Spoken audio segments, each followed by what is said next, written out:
အားလုံးပဲမင်္ဂလာပါဗျာမောင်နေတဲ့တရားနေပြောတယ်စကားကြီးပြောတော့မယ်အရေးကြီးတယ်ဗောနော်ထွေထူးတော့တိတ်မပြောချင်ဘူးဗျအခုကျွန်တော်တို့နှစ်ချက်ကွက်ရေးခံလိုက်ရတဲ့ CRPH ကိုအားတော့နာပါတယ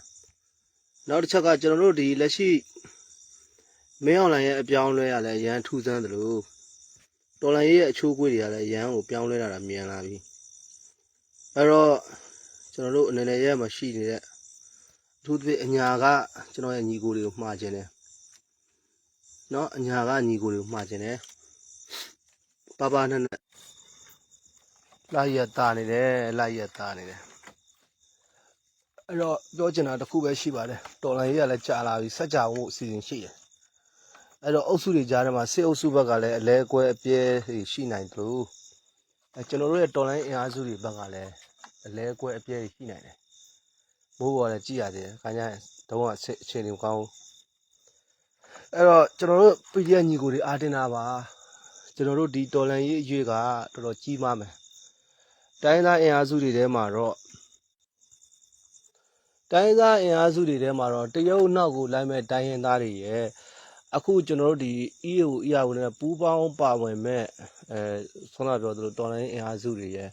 ့နောက်တော့တီးခြားခွဲထွက်နေတဲ့ကွဲပြဲနေတဲ့အစုဖွဲ့တွေရဲ့ပေါင်းပြီးတော့သုံးဘက်ကွဲသွားပြီတဲ့တယ်ပြောရင်ကျွန်တော်အမြင်ပေါ့နော်သုံးဘက်ကွဲသွားပြီတရုတ်နဲ့ဆွေးနွေးမှရမယ်ဆိုတဲ့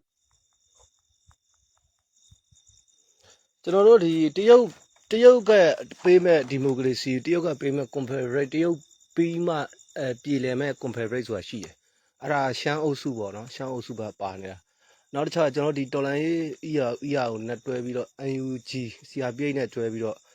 လက်တွဲဆောင်ရွက်နေတဲ့အုပ်စုပေါ့အခုအုပ်စုတစ်ခုဖွဲ့လာပြီနောက်တစ်ချက်ကျွန်တော်တို့ဒီဘက်တော်လိုင်းရေးအင်အားစုတွေကအားမလို့အားများနဲ့စုဖွဲ့ပြီးတော့ကွဲထွက်လာမဲ့အုပ်စုကလည်းဟိုတစ်ဖွဲ့ဖြစ်နေပြီသုံးဖွဲ့ဖြစ်သွားပြီအုပ်စုကအဲ့လိုပဲစစ်အုပ်စုထဲမှာလည်းသူတို့လွှတ်တော်ကြီးတာရှိနေတာသူတို့ရဲ့လွှတ်တော်ကြီးတာရှိနေတာသူတို့စစ်အုပ်စုဘက်မှာလည်းအုပ်စုက၃စုကွဲသွားပြီဒါကိုကျွန်တော်အသေးစိတ်တွေအများကြီးပြောပြချင်တာရှိတယ်နောက်တစ်ချက်ကကြတော့ကျွန်တော်တို့လက်ရှိတော်လန်ရေးကနောက်ထပ်9နှစ်လောက်ခန့်မှန်းတာနောက်ထပ်9နှစ်လောက်ခန့်မှန်းတာအဓိကကတော့ကျွန်တော်တို့ရဲ့ဒီတော်လန်ရေးနဲ့အတူရှုပ်ထွေးလာမယ့်နိုင်ငံရေးပြဿနာတွေအကြီးကြီးရှိတယ်အဓိကပြည်တွင်းနဲ့ပြည်သူလူထုတွေကအခုချိန်ကတော့ခင်ဗျားတို့ပျော်လို့ကောင်းတော့ပေါ့နော်ကျွန်တော်တို့ရဲ့တော်လိုင်းရေးပေါ်မှာအေးယူသည်ဖြစ်စေရေးမြူသည်ဖြစ်စေစောက်သုံးမကြတဲ့လူတွေကြောင့်အားလုံးတစုံလုံးကိုပတ်ပြီးတော့မှမင်းတို့တော်လိုင်းရအလကားပါကွာတခိုးတွေကြဘိုးတွေကလင်ကကြစ်အောက်တန်းစားနေစုဖွဲ့ထားပြီးတော်လိုင်းရကြာနေတာပါကွာဆိုတော့ထင်နေလိမ့်မယ်ဒါပေမဲ့တချို့ကိစ္စတွေမှာကျွန်တော်တို့ကတိတ်ထုတ်ပြောလို့မရတဲ့အခြေအနေမျိုးတွေနဲ့ရင်းနှက်ကြတဲ့ရင်ဆိုင်နေရတယ်ကျွန်တော်လုပ်ခဲ့တဲ့နိုင်ငံရေးတက်တန်းနဲ့ကျွန်တော်လုပ်ခဲ့တဲ့မှတ်တမ်းတွေအရာဆိုကျွန်တော်ကဘယ်လိုပြောမလို့ပြည်ပထိထွက်ပြေးသွားလို့ရတဲ့အဆင့်အထိကိုရောက်နေပြီပြောမယ်ဆို UNHCR ကိုတင်လိုက်လို့ရှိရင်ကျွန်တော်ချက်ချင်း3လအတွင်းမှာတိုက်တဲ့နိုင်ငံခြားကိုထွက်ပြေးလို့ရတဲ့ခိုးလုံလို့ရတဲ့အနေအထားရှိတယ်ဒါပေမဲ့ကျွန်တော်တိုင်းပြည်ကိုကျွန်တော်ချက်လုံးလို့ကျွန်တော်ဒုက္ခခံတာမှောင်ထဲမှာပဲဖြစ်ဖြစ်စားရသည်ဖြစ်ဖြစ်မစားရသည်ဖြစ်ဖြစ်ကျွန်တော်တို့ဒီအချက်မဲ့တော်လိုင်းရေးလုပ်ချင်တယ်အချက်မဲ့တော်လိုင်းကိုလုပ်ချင်တဲ့နေရာမှာကျွန်တော်တို့ကအချက်ရစေမဲ့တော်လိုင်းရေးတွေကိုရှောင်ရှားရမယ်လက်ရှိကျွန်တော်တို့ရဲ့PDF လူငယ်တွေကိုအရန်အားနာတယ်တနာတယ်ကိုချင်းစားတယ်လေးစားတယ်တန်ဖိုးထားတယ်ဘာကြောင့်လဲဆိုသူတို့ကနိုင်ငံရေးတိတ်မသိကြဘူးဗျလက်ရှိသွားနေတဲ့တော်လိုင်းရေးကနိုင်ငံရေးနဲ့ဆက်နွယ်နေတဲ့တော်လိုင်းရေးပုံမှာမူတည်ပြီးတော့နိုင်ငံရေးဖြစ်စဉ်ပုံမှာမတရားမှုကြီးဖြစ်လာတဲ့အခါကျတော့တရားမျှတမှုရဖို့အတွက်ကိုနိုင်ငံရေးနည်းလမ်းနဲ့မဖြေရှင်းတော့ဘဲနဲ့လက်နက်ကင်တော်လန်ကြတယ်ပေါ့ဗျာဒါလူငယ်တွေရဲ့ဒေါသသဘာဝဖြစ်တည်နေတဲ့အခြေအနေပုံမှာဖြစ်တင်တာလို့ထင်တဲ့တော်လိုင်းရေးတည်းပေါ့ကျွန်တော်တို့လည်းဖြစ်တင်တယ်လို့ယူဆတာလို့ဒါလက်နက်ကင်တော်လိုင်းရေးကိုအားပေးခဲ့တာလက်ရှိကျွန်တော်တို့စစ်အုပ်စုဘက်မှာကစာရဖပေါ့ ODS ဆိုတာအခြားဆင့်ကိုခေါ်တယ်သူတို့ရဲ့ဒီစစ်တပ်ရဲ့အဝင်ဝိုင်းမှာဥနေဝင်နောက်ပိုင်းမှာ ODS ကိုခန့်လာဆိုဒါနဲ့ဆိုရှင်တော်တော်စဉ်းစားစရာဖြစ်တယ်ဒီ ODS ကကြတော့အခြား ODS မဟုတ်ဘူးဦးတန်းရွှေကကြတော့ political science ပေါ့မင်္ဂလာတုံ1နံပါတ်ရေကြည်အိုင်တို့မှာတကယ်ကိုစနစ်တကျလေ့လာတာပြီးတော့သူကကျွန်တော်တို့နိုင်ငံရေးကြမ်းကြည်တဲ့ဦးတန်းရွှေဒီ ODS ကကြတော့ထောက်လန်းရေးနည်းပညာကိုကျွမ်းကျင်တဲ့ ODS အဲ့တော့အခုလက်ရှိကျွန်တော်တို့ရဲ့တော်လိုင်းအခင်းချင်းနဲ့အတူဒီကာချုပ်ချက်ခန့်လိုက်တဲ့အခြေအနေမှာတချို့ကလှောင်ကြီးပြောင်းနေကြတယ်ဒါစဉ်းစားစရာတွေအများကြီးပေါ်လာတယ်ဗျ ODS ကိုခန့်တယ်ပြီးတော့စာပထောက်လန်းရေးမှုခန့်တယ်မင်းအောင်လှိုင်ဒီ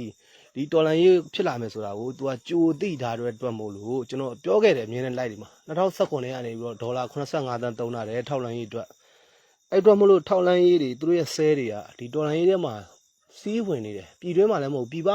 ်ပကလူတွေပါတယ်ဗ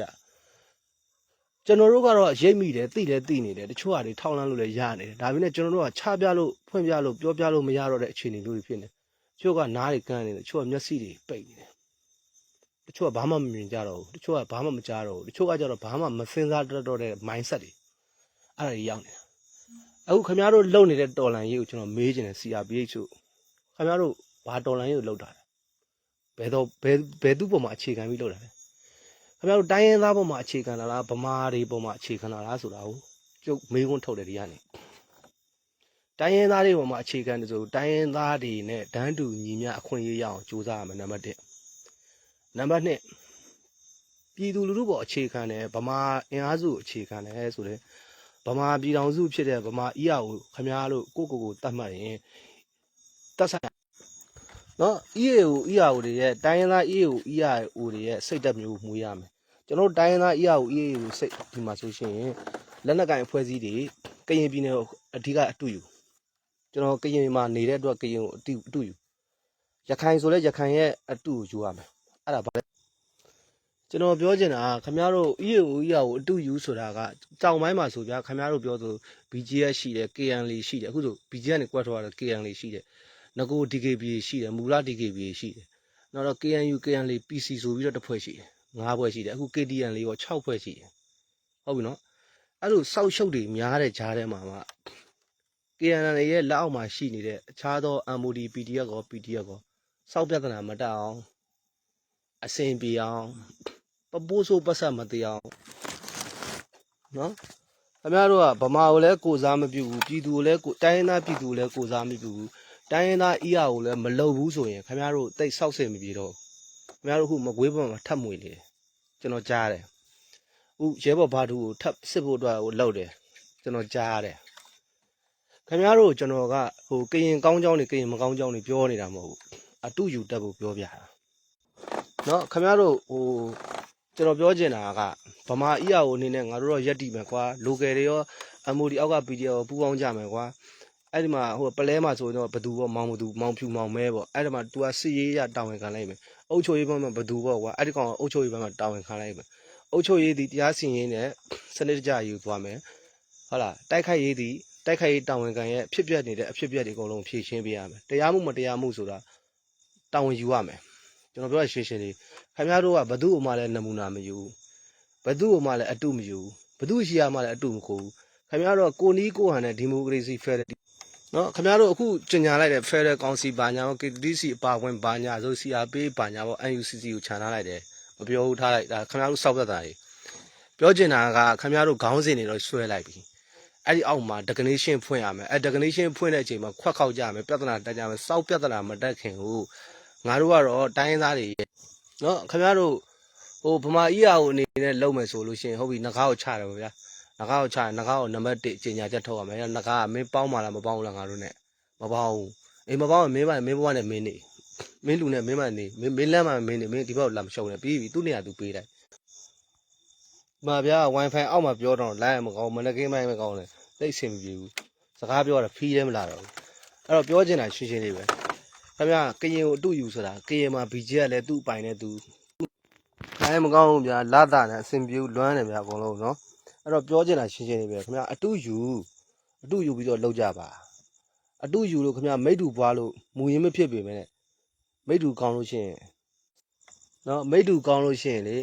မိတ်တူကောင်းရင်ပုံတူထွက်တယ်ခင်ဗျားတို့ကိုယ်တိုင်မဆွတ်တဲ့မိတ်တူပွားလိုက်အဲ့ဒါဆိုရင်မိတ်တူကောင်းရင်ပုံတူထွက်တယ်အရှိရလည်းမသွားဘူးအနောက်ကလည်းမလိုက်ဘူးဘေးကနေကန့်လန့်တော့မလုံးကြနဲ့အဆင်မပြေတော့ဘူးစကားခင်ဗျားတို့ရဲ့လဲကျွန်တော် line ကောင်းလေးရမှကျွန်တော်ပြောမယ်ဗျာနော် PDF ညီကိုတွေကိုသတိပေးစရာအကြောင်းရှိတယ်အဲ့ဒါဘာလဲဆိုတော့တော်လန်ရေးဘာလို့ရှုံးတာလဲတော်လန်ရေးဘာလို့အကြဘောက်ရောက်သွားတာလဲဆိုတာပြောပြမယ်တချို့နေရာဒီတော်လန်ရေးမှာလေတလားတရုတ်ထောက်လန်ရေးလည်းပါတယ်ဗမာထောက်လန်ရေးလည်းပါတယ်နော်အိမ်နီးချင်းထောက်လန်ရေးလည်းပါတယ်ထောက်လန်ရေးတွေအများကြီးနဲ့အလုပ်လုပ်နေရတဲ့အတွက်မို့လို့ မင်းတို့တော်လိုင်းကြီးကကြာနေတာရှင်းပြီလားအဲ့တော့တရုတ်ထောက်လိုင်းကြီးကဘယ်ချင်းစဝင်လာလဲဆိုတော့ဒါမှမကောင်းဘူးဗျာနက်ဖြန်မနက်မှပြောရမယ်